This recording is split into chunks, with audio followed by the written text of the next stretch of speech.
He had promised Berlin would never be touched in daylight. Hermann Göring, the Reichsmarshal, had made certainty sound like a strategy. The skies over the capital were their shield. Then, at 9:43 a.m. on March 6, 1944, the air raid sirens began to wail, while the city still smelled of morning coffee. That contradiction, the hubris of a promise and the bluntness of reality, is the hinge of this story. The shocking response of German command to America's initial bombing of Berlin. An operations room outside the city sits frozen for a moment. A cup of coffee loses its steam on a cluttered table as red markers begin to crawl across the plotting board. Radio operators pass terse phrases. Maps that once reassured now show an approaching storm. Not just a bomber force, but fighters escorting them all the way to the German capital. For years, Germany had relied on a defensive buffer, the belief that the Luftwaffe, stretched though it was, could intercept and break any raid before it reached Berlin. That buffer, that assumption, is about to be dismantled in daylight. If you want more detailed histories like this, subscribe. The morning unfolds in two overlapping worlds. Up high, over the North German plain, hundreds of Allied bombers are forming into disciplined columns. On the ground, the German command apparatus scrambles to translate alarms into decisions. Inside cockpits, young pilots are climbing into fighters with too few hours, their nerves tight. In shelters beneath the city, office workers press against one another and listen as anti-aircraft batteries answer the sky. These parallel vignettes, the mechanical and the human, reveal the shock as both a tactical surprise and a profound political blow. The tactical picture is simple in its consequences, though complex in detail. Long-range American fighter escorts had arrived in strength. For months, the United States 8th Air Force had been hammering at targets deep in Germany, but their bombers had often flown without continuous fighter cover. The introduction of the North American P-51 Mustang, fitted with external drop tanks, auxiliary fuel containers slung beneath the wings, changed that. Drop tanks allowed these fighters to ride with the bombers across hundreds of miles, giving the Allies a protective cordon that could escort the heavy, slow B-17s and B-24s directly to targets once considered safe. A technology that might seem mundane on a factory floor, an extra fuel tank, became a strategic game-changer in the air. Picture the bomber stream. B-17 Flying Fortresses and B-24 Liberators flew in tight formations designed to concentrate defensive fire. Their doctrine emphasized mutual protection. In a combat box, gunners on each aircraft could cover the blind spots of their neighbors. Yet that tactic depended on the balance of forces in the sky. When agile, well-manned fighters like the P-51 stayed with the formation from takeoff to return, the calculus shifted. Escorts could chase away interceptors, engage them before they reached the bombers, and punish the Luftwaffe for any attempt to mass fighters near Berlin.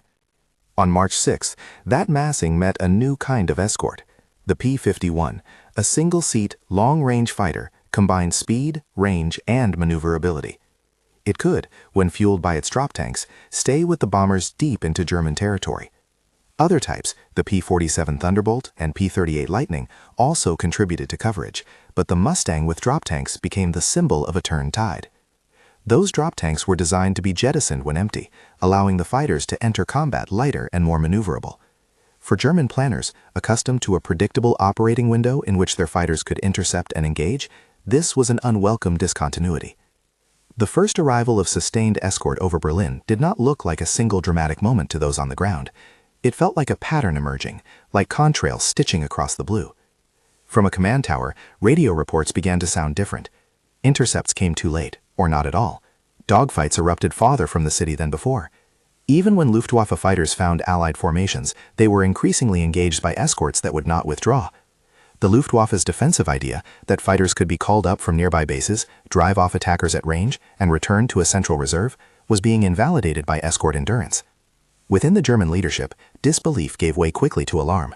Hermann Göring's earlier assurances, public declarations that Berlin was impervious to daytime bombing, faced an embarrassingly visible refutation.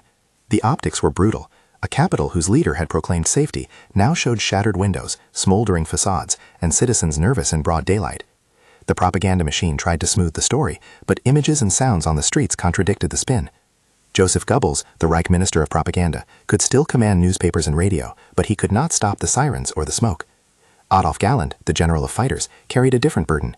He had been issuing warnings about the Luftwaffe's ability to sustain losses. He worried that pilot training or replacement could not keep pace with attrition. In the immediate aftermath of the raids, Galland compiled grim reports, not only aircraft lost, but trained pilots gone, maintenance backlogs mounting, fuel shortages beginning to bite. He attempted to make the case that continued mass operations against an enemy now protected to the capital could not be absorbed without catastrophic loss. Officially, he offered to resign, a protest born of professional despair, but his resignation was refused, and the gesture revealed the cracks in the command structure. When a senior commander publicly gestures toward resignation, it is both a signal of personal conviction and a political crisis.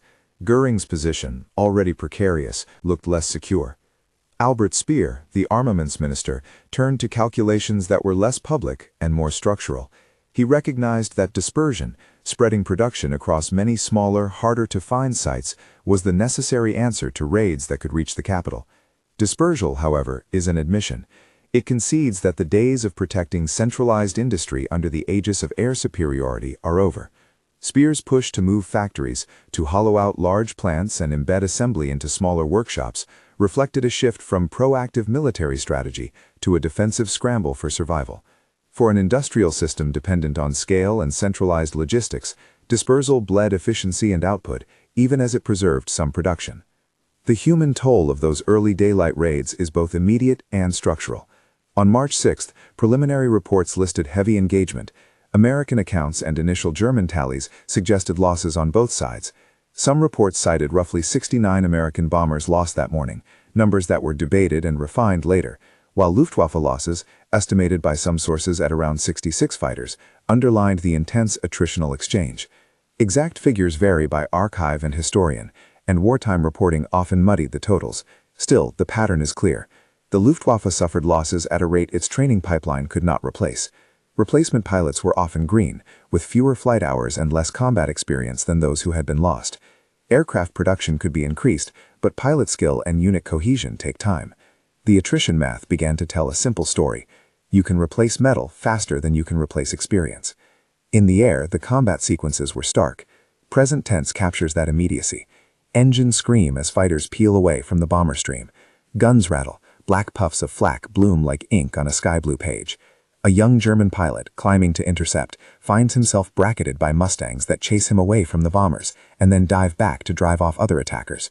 A B-17 in the formation takes a direct hit, smoke coiling from a wing. Gunners peer through narrow portholes and fire into the silver sky. The mutual defense of the combat box holds long enough to keep many bombers intact through the target run, while escorts tangle with German fighters on the periphery. Those tangles, repeated over weeks and months, bleed the Luftwaffe dry. Back in command rooms, air officers pore over telegrams and casualty reports. The patterns are unmistakable to those willing to read them. Fuel is scarce in certain regions. Maintenance crews are overwhelmed by battle damage and worn-out airframes. Experienced cadres have been lost in the previous year's campaigns. Göring's rhetoric increasingly misaligns with these reports. Where he once confidently claimed a superiority of German skies, his public posture becomes defensive, then evasive. The chasm between public pronouncement and private assessment widens, eroding trust among the populace and within the Wehrmacht's leadership. Propaganda tries to muffle the truth. Radio stations blare assurances that the Reich remains unshaken, that the British and Americans cannot maintain continuous pressure, that German defenses remain stout. But when citizens walk past shattered storefronts, when trains are delayed by bomb damage, when ration cards are disrupted by lost paperwork, the spin rings hollow. The psychological effect is profound. Confidence, always a fragile currency in wartime, becomes scarce. Where once Berliners accepted bluster as part of officialdom, the visible presence of smoke and rubble in daylight undermines the credibility of state claims. The mismatch between what leaders say and what people see opens space for doubt, demoralization, and eventually resignation. Strategically, the March raids forced a shift. Up to that point, German High Command had hoped to preserve industrial capacity and to keep air defenses effective enough to maintain a chance at defensive recovery. The arrival of long-range escorts over Berlin made clear that the Allies could reach deep into the Reich with acceptable loss rates. It meant that centralized factories, command centers, and symbolic targets near the capital were no longer safe. Speer's dispersal program, therefore, was less an innovative offense than a conservative survivalist adaptation. Spreading production into smaller units, camouflaging sites, and tunneling plants into hillsides were ways to mitigate bombing effects. They were not strategies to win an air war, they were measures to slow production decline. Adolf Galland's warnings crystallized an uncomfortable truth. Air power is as much a numbers and training game as it is a technical one. Fighter aircraft can be designed, built, and improved, but the human element, the pilot's reflexes, the unit training, the ability to operate under stress, is not instantly scalable. Germany's wartime training system had been compressed. Early in the war, a new pilot might receive dozens of hours of dual and solo training before entering combat. By 1944, the demand for replacements meant reduced hours, faster promotion, and inexperienced leaders. In practice, that meant that even when Luftwaffe units could be patched together on paper, their combat effectiveness lacked. The Allies, with their industrial depth and training pipeline, could rotate in replacements more effectively, and their pilots often benefited from more sustained flight hours and increasingly competent tactics honed against German defenses. Loss ratios are not just numbers in a ledger, they are a way to forecast the future battlefield. If an air force loses a disproportionate number of trained pilots per month, replacements will, over time, reduce the overall skill level of units. If those losses coincide with logistical strains, fuel, spare parts, maintenance, the operational ceiling of that air force drops. The March raids accelerated that downward trajectory for the Luftwaffe. Even when immediate damage to industry was limited compared to later campaigns, the strategic value lay in the attritional pressure applied to German air defense resources. It forced command decisions that prioritized survival and conservation over control and projection. Göring's public image suffered a particular kind of damage because his assurances had been normative. He had not merely reported on German capabilities, he had promised them. The dramatic reversal in public perception was political poison. Politicians and ministers who had once deferred to his authority began to question whether his assessments were defensible. Within the military elite, conversations that had been private grew louder. The attempt by Göring to resign signaled not only dissent, but a fraying of unity in the face of a changing war. Hitler, for his part, alternated between disbelief and recrimination. The room where reports were read became an arena for blame as much as for decision-making. The civilian experience of the raids deserves attention because it reframes the strategic into the human. For office workers in Berlin who had constructed normal days around routine, daylight bombing introduced a different tempo of fear. Shelters were no longer an occasional precaution, but a repeated interruption. Children pressed against concrete walls, women and men, once confident, now asked practical questions about evacuation and the safety of the railways. Public morale is notoriously difficult to measure, but there is a tipping point where repeated incursions into the presumed safety of the capital transform resignation into a deeper loss of will. That psychological erosion feeds back into the war effort. Workers distracted by worry are less productive. Skilled laborers may seek less risky employment. The social energy for endurance is sapped. In the months following those initial daylight raids, policy and posture adjusted. The Reich's leadership authorized dispersal and concealment. Factories were sliced into smaller units. Critical components were manufactured in a greater number of locations, often in less efficient settings. The hope was that bringing production underground or scattering it across the countryside would reduce the strategic value of any single raid. It did, in some measure, blunt the effectiveness of bombing campaigns. But dispersal also made logistical coordination harder, increased transportation requirements for parts, and reduced the economies of scale that factories relied upon. In short, dispersal preserved some productive capacity at the cost of overall efficiency. Meanwhile, the Luftwaffe found itself increasingly on the defensive. Shortages in fuel, which had been a chronic problem for Germany, began to bite more significantly when flights increased and maintenance needs rose. Battle damage consumed hangar space and workshop capacity. The training pipeline could not be stretched indefinitely. Attrition's arithmetic is inexorable. As losses rise and replacements arrive less fit, the gap between operational need and capacity widens. Over time, the Luftwaffe's ability to contest the skies diminished, not simply because of individual blows, but because of the cumulative effect of policy, logistics, and human loss. It is important to be clear about causation. March 1944 and the daylight raids over Berlin were not the sole reason Germany lost the air war or the broader conflict. Strategic defeat has many causes: economic limitations, multiple fronts, intelligence failures, and diplomatic isolation. Yet the psychological and operational consequences of sustained, escorted daylight bombing were disproportionate.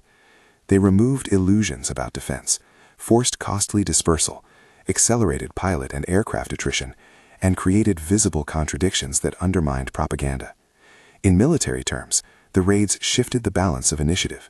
The Allies, with overwhelming industrial resources and evolving tactics, could press the attack. The Germans were increasingly forced to respond and improvise. There were practical, measurable consequences that followed. Production schedules were altered. Manpower was redirected to camouflage and underground construction. Precious resources were diverted to repair and relocation rather than to new development. Command decisions became more conservative. Missions were altered, risk thresholds lowered. Political dynamics changed too. Göring's prestige, once buttressed by victories and by the cult of air power, shrank in the face of a visible failure to protect the capital. Speer's actions, while pragmatic, were also implicitly critical of the earlier reliance on air defense as a substitution for more resilient industrial planning. We should return to the image that opens this analysis, a cup of coffee cooling as red markers crawl across a map. That small domestic detail, placed next to the sweeping metrics of war, captures why the response of German command was so shocking. It was not only that the Luftwaffe had been outmaneuvered in a tactical sense, or that Allied technology had outpaced German assumptions. It was that the state's promises, its authoritative claims about safety and control, were invalidated in plain sight. That contradiction had repercussions that moved beyond the airfields into factories, ministries, and living rooms. In the end, the March raids and the Allies' ability to insist on daylight precision with escort fighters were not miraculous strokes of fate, but the predictable results of sustained technological improvement, industrial depth, and doctrinal adaptation. The P-51 Mustang with drop tanks did not single-handedly win the air war. It made continuous escort feasible at the operational level, and continuous escort compounded the pressure on German defenses. When combined with Allied strategic focus, logistic superiority, and persistent pressure, that tactical advantage translated into strategic consequences. What German command feared, and what it had previously dismissed, was the erosion of a key pillar of its security narrative. Göring's promise of invulnerability collapsed not only into smoke and broken glass, but into decisions that acknowledged a new, harsher reality. Galland's alarms and Speer's dispersal were symptoms of a deeper rupture, the recognition that air defense, once a core competence, could be outflanked by endurance and industrial weight. The result was a strategic posture that prioritized survival and concealment over control and projection. The shocking response of German command to America's initial bombing of Berlin then is not a story of a single blown raid. It is the story of a system encountering a structural change it had not prepared for, and of the rapid unraveling that followed. The raids exposed vulnerabilities, accelerated attrition, forced policy changes, and, perhaps most importantly, shattered a public narrative of invulnerability. From that point, Germany's capacity to wage a confident, offensive defense in the air diminished. The Luftwaffe would fight on, sometimes brilliantly and sometimes desperately, but the balance had shifted. The Allies had, through sustained pressure and tactical innovation, pushed the German air defense onto a path of steady decline. If this account has raised questions about the P-51's development, about Speer's dispersal programs, or about the precise loss figures on that March morning, there is more to explore. A follow-up episode will trace the Mustang's technical evolution and how drop tanks became a strategic lever, and another will examine Speer's dispersal in greater detail, including the economic costs and the means by which production was preserved. For now, consider this. Moments that look like attacks on metal and brick are often, in military history, also attacks on certainty. Berlin's daylight sirens on March 6, 1944, did more than damage buildings. They punctured a claim of safety that German command had long taken for granted, and that shock reshaped decisions from the front lines to the factories. If this narrative moved you, leave a comment. Which part surprised you most? The P-51's role, Galland's reaction, or the way civilian life was altered? And if you want a deep dive into the Mustang story or the Schweinfurt-Regensburg raids that preceded and framed this campaign, check the suggested videos and subscribe for the next episode.